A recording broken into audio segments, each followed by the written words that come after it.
अस्सलामुअलैकुम। ધોરણ 12 વિષયના મૂળ તત્વ ભાગ 1 પ્રકરણ 4 ભાગીદારીનું પુનર્ગઠન, જેની અંદર તમને સ્વાધ્યાયમાં પ્રશ્ન નંબર 4થી લઈને પ્રશ્ન નંબર 9 સુધી નાના દાખલાઓ આપ્યા છે. આ દાખલાઓ 3 માર્કમાં પૂછી શકાય છે, એટલે તમારી માટે ખૂબ અગત્યના છે.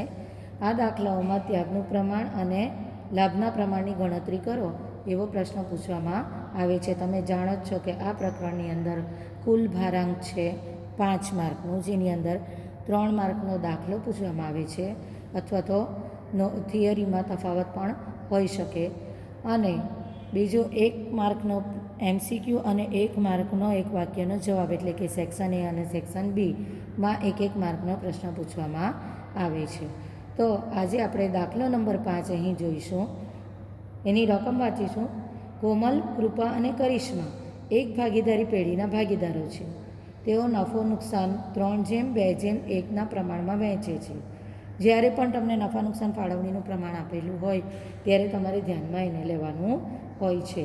તો આ જે પ્રમાણ હતું તે વહેંચે છે એવું કહ્યું, એટલે કે એને જૂનું પ્રમાણ કહેવામાં આવશે, જૂનો ભાગ કહેવામાં આવશે. હમણાં સુધી ભાગીદારો જેટલો નફો મળતો હતો તેટલો નફો 3:2:1ના ભાગમાં વહેંચણી કરતા હતા. એટલે કુલ પ્રમાણ થશે 3 ને 2 5 ને 1 6. એટલે 6 ભાગમાંથી 3 ભાગ કોમલને, 2 ભાગ કૃપાને અને 1 ભાગ કરિશ્માને નફાનો મળતો હતો. તો જૂનું પ્રમાણ લખી દઈશું આપણે દાખલાની રકમની અંદર. ભાગીદારનું નામ એવી પહેલી કોલમ પાડી છે, બીજો ભાગ છે જૂનો ભાગ, અને ત્યારબાદ કોલમ બનાવી છે નવો ભાગ. તો આ જે જૂનું પ્રમાણ છે તે પ્રમાણને હું જૂના ભાગ તરીકે અહીં બોર્ડ પર લખી દેવા. જૂનો ભાગ છે 3:2:1. આ 3:2:1નો અર્થ થાય છે કુલ 6 ભાગ. એટલે કોમલને 6 ભાગમાંથી 3 ભાગ મળે છે, કૃપાને 6 ભાગમાંથી 2 ભાગ મળે, અને કરિશ્માને 6 ભાગમાંથી 1 ભાગ મળે છે. તો આ જૂનું પ્રમાણ આપણને આપ્યું છે. તેની સાથે આગળ રકમ જોઈએ. બધા ભાગીદારોએ ભવિષ્યમાં નફા નુકસાનની વહેંચણીનું પ્રમાણ 5:3:2 કરવાનું નક્કી કર્યું. એટલે કે નફા નુકસાન વહેંચણીનું પ્રમાણ બદલવાનું છે.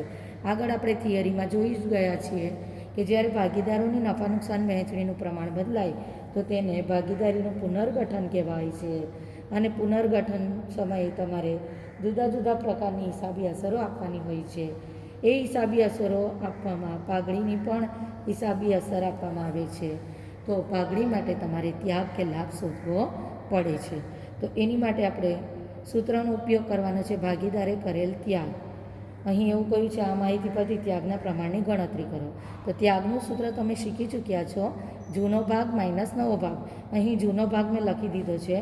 નવો ભાગ ભવિષ્યમાં નફા નુકસાનની વહેંચણીનું પ્રમાણ 5:3:2 નક્કી કર્યું છે.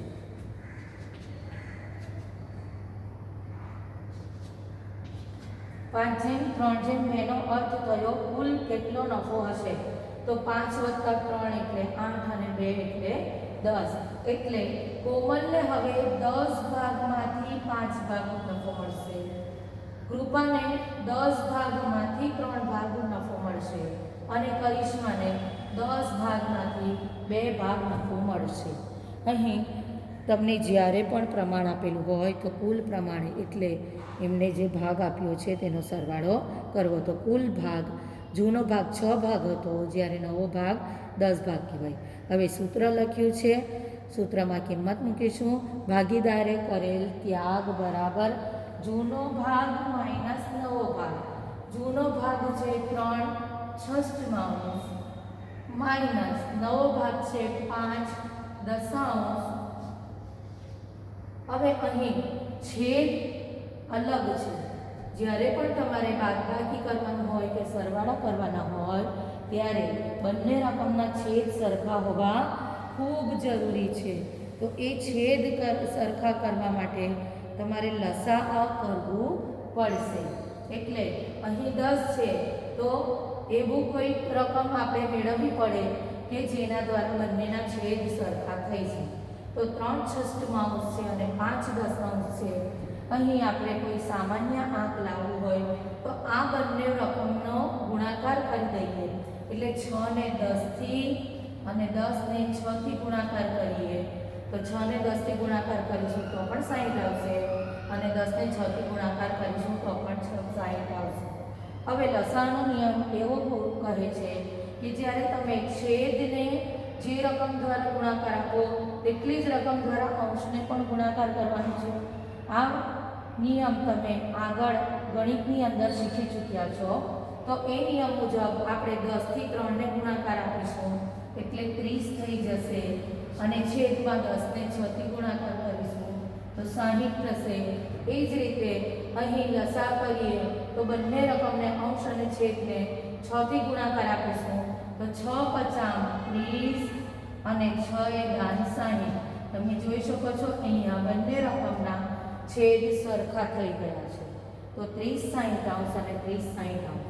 પરંતુ અહીં બીજી એક બાબત એ ધ્યાનમાં લેવાની છે કે બંને ભાગ એટલે કે જૂનો ભાગ અને નવો ભાગ એક સરખો થઈ ગયો છે એટલે કે 30 માંથી 30 જાય તો પણ 0 અને 60 માંથી 60 જાય તો પણ 0 પરિણામ આવ્યું. 0 પરિણામ આવ્યું એનો મતલબ કે કોમલને ત્યાગ પણ નથી કે લાભ પણ નથી, 0 છે. એટલે ત્યાગ કે લાભ નથી. બરાબર છે. જ્યારે પણ તમે ત્યાગનું સૂત્ર મૂકો કે લાભનું સૂત્ર મૂકો 0 આવે એનો અર્થ એવો થયો કે તે વ્યક્તિને લાભ પણ નથી અને ત્યાગ પણ નથી. હવે એ જ રીતે કૃપાના ભાગની ગણતરી કરી લઈશું. કૃપાનો ત્યાગ શોધીશું તો જૂનું પ્રમાણ છે 2/6 અને નવું પ્રમાણ છે 3/10 તો -3/10. 6 ને 10 થી 10 ને 6 થી અહીં આપણે લઈશું 10 દુની 20 છેદમાં 60. તમે આ રીતે કોમન પણ લખી શકો 6 તાલી 18 અને 10 60 એટલે કોમન 60 આવી ગયું. એટલે તમે એકવાર આ રીતે પણ લખી શકો. અંશ અલગ છે તો તેને અલગ લખી શકો. અહીં પણ આ રીતે તમે કોમન લખો તો ચાલે. બંને રીતે લખી શકાય. 20 માંથી 18 જાય તો 2/60 અંશ. અહીં સૂત્ર આપણે ત્યાગનું મૂકેલું છે. ધનમાં જવાબ આવ્યો 2/60 અંશ એટલે ત્યાગના સૂત્રમાં જો ધન જવાબ આવે એનો અર્થ ત્યાગ જ કહેવાય. હવે કરિશ્માનો ત્યાગ શોધીશું. એને જૂનો ભાગ છે 1/6 અંશ માઇનસ નવો ભાગ છે 2/10 અંશ. તો 6 ને 10 થી અને 10 ને 6 થી ગુણાકાર કરીએ લસાઅ કરીશું. છેદમાં બંનેમાં 60 આવી ગયા. અંશમાં 10 એકા 10 અને 6 દુની 12 તો 10 માંથી 12 માઇનસ કરીશું. 10 રકમ નાની છે અને 12 રકમ મોટી છે એટલે માઇનસમાં જવાબ આવશે 2/60 અંશ. અહીં સૂત્ર ત્યાગનું છે અને ઋણમાં જવાબ આવ્યો એનો મતલબ કે કરિશ્માને ત્યાગ થતો નથી પરંતુ એની જગ્યાએ લાભ થાય છે. તમે જોઈ શકો છો કે અહીં કોમલને 0 એટલે કે ત્યાગ પણ નથી અને લાભ પણ નથી.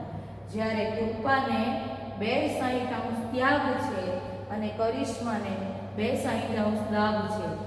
હવે એ બાબત પણ ધ્યાનમાં લેવાની છે કે જ્યારે પણ ત્યાગ એક વ્યક્તિને થાય ભાગીદારને થાય તો તેટલા પ્રમાણમાં જ લાભ તે અન્ય ભાગીદારને થતો હશે. કોઈ એક કે એકથી વધુ ભાગીદારને એટલા જ સંખ્યામાં લાભ થતો હશે. બની શકે કે અહીં કરિશ્માને 1/60 અંશ લાભ આવ્યો તો બાકીનો 1/60 અંશ ભાગ કોમલને મળે. મતલબમાં જેટલો કુલ ત્યાગ હોય તેટલો જ કુલ લાભ હોઈ શકે. તે લાભ કોઈ એક ભાગીદારને હોઈ શકે અથવા એકથી વધુ ભાગીદારને પણ હોઈ શકે. એ રીતે ત્યાગ પણ કોઈ એક કે એકથી વધુ ભાગીદારને ત્યાગ હોઈ શકે પરંતુ તેનું કુલ પ્રમાણ કુલ લાભ જેટલું જ હશે. એટલે જેટલો ત્યાગ હોય તેની સામે અન્ય ભાગીદાર કે ભાગીદારોને તેટલો જ લાભ હોઈ શકે. એટલે હંમેશા ત્યાગનો સરવાળો અને લાભનો સરવાળો સરખો આવશે. તો આ જોયું આપણે પ્રશ્ન નંબર 5. તો એનું પરિણામ આપણે નીચે ફરીવાર જવાબમાં લખવાનું છે. જવાબ લખીશું માટે કૃપાને ત્યાગ બરાબર 260 કરિશ્માને લાભ બરાબર 260 તે ઋણ છે પણ આપણે એને અહીંયા લાભ લખ્યું છે એટલે ધનમાં લખ્યું છે અને કોમલને લાભ પણ નથી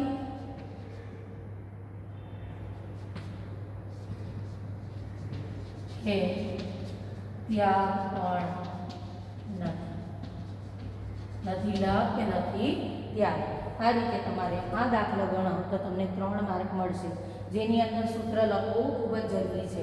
તમે આવું કોષ્ટક બનાવીને પણ ગણતરી કરી શકો અથવા તો તમે જૂનું પ્રમાણ અને નવું પ્રમાણ લખીને વિગતવાર એક એક ભાગીદારનો ત્યાગ અલગ અલગ પણ દર્શાવી શકો. તો આ તમારો 3 માર્કનો દાખલો કમ્પ્લીટ થઈ ગયો. આ ત્યાગના સૂત્રથી છે. એ જ રીતે તમે લાભના સૂત્ર દ્વારા પણ ગણતરી કરી શકો, પરંતુ આ દાખલાની અંદર તમને ચોખવટ કરેલી છે કે ત્યાગના પ્રમાણની ગણતરી કરો, તો આપણે ત્યાગના પ્રમાણની ગણતરી કરી દીધી છે. હવે તમે એક વિગત એ પણ જોઈ શકો છો કે અહીં બંનેના છેદ 60 છે, એને તમે શોર્ટમાં કરી શકો તો કરી શકાય, કેમ કે અહીં પણ 260 અને અહીં પણ 260, તો બંનેને ભાગાકાર કરીને નાનો આંક લાવી શકાય છે. જેમ કે 30 દુ 60, તો આપણે અહીં 1 અને 30 એટલે અહીં આપણે 2 થી ભાગાકાર આપી દીધો, તો 2 એકા 2 અને 30 દુની 60, તો 1/30 અને અહીં પણ 1/30. એ રીતે તમે તેનું શોર્ટ ફોર્મ પણ લાવી શકો છો. તો આ રીતે તમે દાખલાની ગણતરી કરી શકો. આગળ જોઈશું પ્રશ્ન નંબર 7. દીપક, નિલેશ અને પ્રતીક એક ભાગીદારી પેઢીના ભાગીદારો છે. તેમનું નફા નુકસાનની વહેંચણીનું પ્રમાણ 1:2:3 છે, જેને બોર્ડ પર મેં તમને કોષ્ટક દર્શાવીને લખીને બતાવ્યું છે કે જૂનું પ્રમાણ 1:2:3 એટલે કે કુલ ભાગ 6 થાય છે. તે પ્રમાણ બદલીને ભવિષ્ય માટે અનુક્રમે 2:2:1નું કરવાનું નક્કી કર્યું છે. તો તે પણ બોર્ડ પર લખ્યું છે કે નવું પ્રમાણ 2:2:1 એટલે કે કુલ ભાગ 5 થાય. આ સંજોગોમાં કયા ભાગીદારને કેટલો લાભ મળ્યો તેની ગણતરી કરો. હવે અહીં આપણે લાભનું સૂત્ર મૂકવું પડે. તો તમે જોઈ શકો છો કે મેં પ્રમાણ લખ્યું છે કોષ્ટકમાં અને તેની નીચે જૂનો ભાગ એવું લખ્યું છે, કારણ કે આ જે છે તે પ્રમાણ છે, તેનો ભાગ આપણે સૂત્રમાં મૂકવાનો છે. ભાગ એટલે શું? તો કે આ એક એ પ્રમાણ આપેલું છે, ભાગ 1/6 કહેવાશે. એટલે 6 ભાગમાંથી એક ભાગ મળે છે, એને ભાગ કહેવાય. જ્યારે 1:2:3 જે આપેલું છે તેને પ્રમાણ કહેવાય. આ બાબતમાં ઘણી વિદ્યાર્થીઓને મુશ્કેલી નડે છે, તો તમારે ધ્યાન રાખવું કે જ્યારે જેમમાં આપેલું હોય ત્યારે પ્રમાણ છે અને તેના છેદ તમે લખશો તો તે ભાગ કહેવાય. એટલે તમને રકમમાં 1:2:3 આપ્યું હોય કે 1/6, 2/6 અને 3/6 આપ્યું હોય તો તમારે તેમાં ગભરાવાની જરૂર નથી. આપણે ભાગનો જ ઉપયોગ કરવાનો છે. એટલે રકમમાં કદાચ એવું પણ બની શકે કે જૂનું પ્રમાણ આપ્યું હોય ને નવો ભાગ આપ્યો હોય, તો નવો ભાગ બેઠો લેવાનો હોય ને જૂનું પ્રમાણ હોય તો તેને ભાગમાં કન્વર્ટ કરવાનું હોય. આ રીતના દાખલા પણ હોઈ શકે. તો અહીં 2/6 અને 3/6 એ રીતે તેનો ભાગ કહેવાશે. તે જ રીતે નવો ભાગ કોને કહેવાય? તો અહીં કુલ 5 ભાગ છે, તો આને 5 ભાગમાંથી 2 ભાગ મળશે. આ નિલેશને પણ 5 ભાગમાંથી 2 ભાગ મળશે, જ્યારે પ્રતીકને 5 ભાગમાંથી 1 ભાગ મળશે. જ્યારે છેદવાળી રકમ હોય તો તેને ભાગ કહેવાય છે. તે જૂનો ભાગ કે નવો ભાગ હોઈ શકે, પરંતુ ડાયરેક્ટ તમને પ્રમાણમાં આપેલું હોય તો તેને પ્રમાણ કહેવાશે. જ્યારે પણ સૂત્ર મૂકશો ત્યારે તમારે તેને ભાગમાં કન્વર્ટ કરવાનું છે. હવે અહીં મેં સૂત્ર લખ્યું છે, ભાગીદારનો લાભ બરાબર નવો ભાગ માઇનસ જૂનો ભાગ. સૂત્રથી તમે પરિચિત જ છો. આગળ જે રીતે ત્યાગની ગણતરી કરી હતી તે રીતે હવે લાભની ગણતરી કરવાની છે. ફરક એટલો છે કે અહીં ત્યાગની જગ્યાએ લાભ લખ્યો છે અને અહીંયા જૂના ભાગની જગ્યાએ નવો ભાગ અને નવા ભાગની જગ્યાએ જૂનો ભાગ. કારણ કે લાભ તેને જ કહેવાય કે હવે વધારે ભાગ મળતો હોય, જૂનો ભાગ ઓછો મળે, એટલે નવો ભાગ વધુ હોય અને જૂનો ભાગ ઓછો હોય તો લાભ કહેવાય.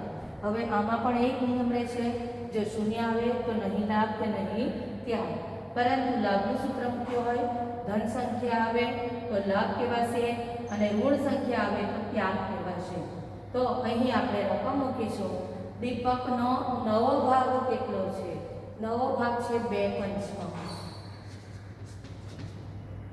અને જૂનો ભાગ કેટલો છે? તો 1/6. એ જ રીતે નિલેશનો નવો ભાગ કેટલો છે? તો 2/5 નામ વાંચીને તેના સામાન્ય રકમ મૂકવાની 2/5 અને જૂનો ભાગ કેટલો છે? તો 2/6 છે. ફરીવાર જોઈએ તો પ્રતીકનો નવો ભાગ છે 1/5 અને જૂનો ભાગ છે એનો 3/6. હવે જે રીતે તમે આગળ દાખલો ત્યાગનો જોયો એ જ રીતે લાભની પણ ગણતરી કરીશું. પરિવાર નિયમ યાદ કરી લઈએ કે જ્યારે પણ આ પ્રમાણે રકમ આપેલી હોય, તમારે સરવાળા અને બાદબાકી, અંશ અને છેદના કરવાના હોય તો તેના છેદ સરખા કરો તો જ તમે તેના સરવાળા કે બાદબાકી કરી શકો, નહીં તો તેના સરવાળા કે બાદબાકી ખરા આવશે નહીં. તો અહીં આપણે લસાઅ કરીશું. પરિવાર એક લઈ લઈએ કે આ 5 છે અને 6 છે. જો એમાં કોઈ એવો આંકડો હોય કે જેના દ્વારા તમે બંને સરખા છેદ લાવી શકતા હો તો તેના દ્વારા ગુણાકાર કરવાનો, નહીંતર સામે એક બીજી રકમને ગુણાકાર કરી દેવાનો.